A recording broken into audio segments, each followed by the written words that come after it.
یا رب رب ہو کے زلف محمد کی قسمیں کرے، رب رب ہو کے چہرہ انور کی قسمیں کرے، تو میرے امام نے تو قلم توڑ دیا، جس کا حسن اللہ کو بھی بھا گیا، جس کا حسن اللہ کو بھی بھا گیا، ایسے پیارے سے محبت کیجئے۔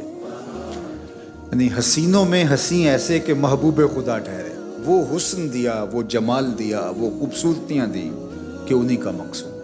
میں آپ کو بتاؤں کہ حضور کا حسن، حضور کا جمال جہاں آرا، حضور کا چہرہ انور، زلف معنبر، حضور علیہ السلام کا جمال نور، آقا کریم علیہ السلام کی سیاہ نورانی آنکھیں، چمکتی ہوئی پیشانی، لب لالی، خط مشکی، چشم غزالی، سراپا نور حضور کا چہرہ، سر تا بقدم نور ہی نور، ایک ایک عضو نور، نور ہی نور، سراپا نور، نور علی نور۔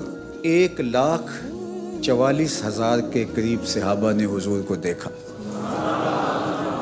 لیکن حضور کا جو حلیہ بیان کرتے ہیں ان کی تعداد 3 درجن سے اوپر نہیں ہے۔ وہ ایک دوسرے سے پوچھتے تھے حضور کیسے تھے؟ یار جب دیکھا تھا تو پھر تم ہمیں کیوں پوچھتے ہو؟ اللہ اکبر۔ تو 2 باتیں ہیں، ایک تو یہ تھا کہ حضور کو کسی نے جی بھر کے دیکھا ہی نہیں، ہمت نہیں تھی۔ ہند بن ابی حالہ سے حضرت حسن نے ایک سوال کیا۔ حضرت ہند بن ابی حالہ حضرت امام حسن اور امام حسین کے ماموں لگتے ہیں۔ انہوں نے اپنے ماموں سے پوچھا کہ ماموں جان آپ نے تو حضور کو دیکھا ہے، بتاؤ حضور کیسے تھے؟ یہ سوال ہو سکتا تھا، ماموں پوچھ سکتے تھے کہ تم تو گود میں کھیلتے رہے ہو، تم کیوں پوچھتے ہو؟ کوئی اور آئے جس نے دیکھا نہیں سنا ہے وہ تو پوچھے تو میں اس کو بتاؤں، تو تم کیوں پوچھ رہے ہو؟ تو قبل اس سے کہ وہ یہ سوال کرتے، حضرت امام حسن رضی اللہ تعالی عنہ خود ہی بیان فرماتے ہیں کہ میں کیوں پوچھ رہا ہوں، دیکھا تو میں نے بھی ہے۔ وَأَنَا أَشْتَهِي أَن يَصِفَ لِي مِنْهَا شَيْئًا أَتَعَلَّقُ بِهِ۔ حضرت حسن کہتے ہیں کہ مجھے حضور کے دیدار کی بھوک لگی ہوئی ہے، میں پیاسا ہو گیا ہوں، میرا جی چاہتا ہے کہ پھر حضور کا تذکرہ، پھر حضور کی باتیں ہوں اور میری پیاس بجھ جائے۔ تو حضرت ہند بن ابی حالہ نے پھر حضور کا وصف بیان کیا، فخمن مفخمن، 2 لفظ بولے، فخمن مفخمن۔ حضور اپنی ذات کے اعتبار سے سونے تھے، شاندار تھے، باوقار تھے، خوبصورت تھے، روح پرور تھے۔ حضور کا حسن گہرا تھا، خوبصورتی اور حضور کا جمال دیکھنے والا تھا۔ ذات کے اعتبار سے حضور سونے تھے، مفخمن، کوئی دیکھتا تو پھر بھی سونے ہی لگتے تھے۔ یعنی حضور تھے بھی سونے، کوئی دیکھے تو پھر بھی سونے ہی لگتے ہیں۔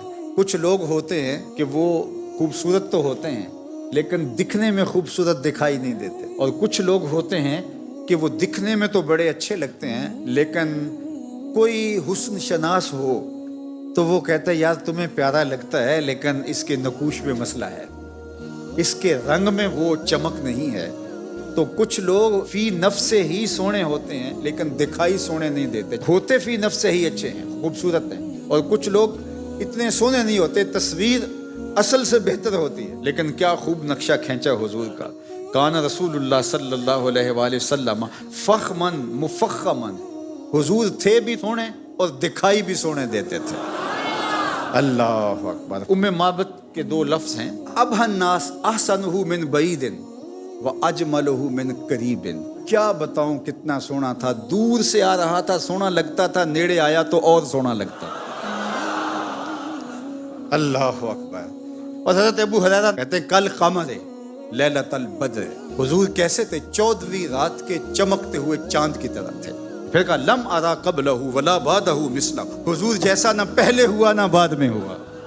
لیکن کسی کے خیال میں اگر آ جائے کہ ابو ہریرہ نے تو نہیں دیکھا تھا، نہ بعد والوں کو نہ پیچھے والوں کو، تو انہوں نے کیسے کہہ دیے؟ چلو اس سے پوچھ لیں جس نے پہلے بھی دیکھے تھے بعد والے بھی دیکھے تھے، وہ کون ہو سکتا ہے؟ وہ جبریل امین ہو سکتا ہے۔ جبریل سے پوچھا ایک دن، تم نے تو زمانے دیکھے ہیں، تم نے تو پیغمبر بھی دیکھے ہیں، تم نے تو حسین بھی دیکھے ہیں، مہجبی بھی دیکھے ہیں، پری پیکر بھی دیکھے ہیں، زہرہ نگار بھی دیکھے ہیں، تم بتاؤ تم نے بھی کوئی حضور جیسا دیکھا؟ اللہ اکبر۔ تو جبریل کیا بولے؟ قلبت مشارق الارض و مغاربہا، میں نے مشرق بھی دیکھے ہیں، میں نے مغرب بھی دیکھے ہیں۔ شمال بھی دیکھے ہیں، جنوب بھی دیکھے ہیں، کائنات ارضی بھی دیکھی ہے، سماوی بھی دیکھی ہے، میں نے اگلے بھی دیکھے ہیں، پچھلے بھی دیکھے ہیں، لیکن مجھے خالق حسن محمد کی قسم محمد جیسا کوئی نہیں دیکھا، کوئی نہیں دیکھا۔ آفاق ہا گردیدام، مہر بتاں ورزیدام، بسیار خوباں دیدام، ولیکن تو چیزیں دیگری۔ میں نے بڑے بڑے سونے دیکھے ہیں، بڑے بڑے محجبین دیکھے ہیں، بڑے بڑے صاحب جمال دیکھے ہیں، لیکن تیرے خالق کی قسم تو چیزیں دیگری، تو کوئی اور ہی شے ہے، تیرا جمال کوئی اور ہی ہے۔ حسن جیدہ پانی پرے، حسن جیدہ عشق بھی غلامی کرے، حسن جیدہ پانی پرے عشق بھی غلامی کرے، چند سینہ چیر دیوے جدوں اشارہ کرے، جیڑا اونوں ویکھے پھرے دل نوں سنبھالدا، لب کے لے آواں کتوں سونا تیرے نال۔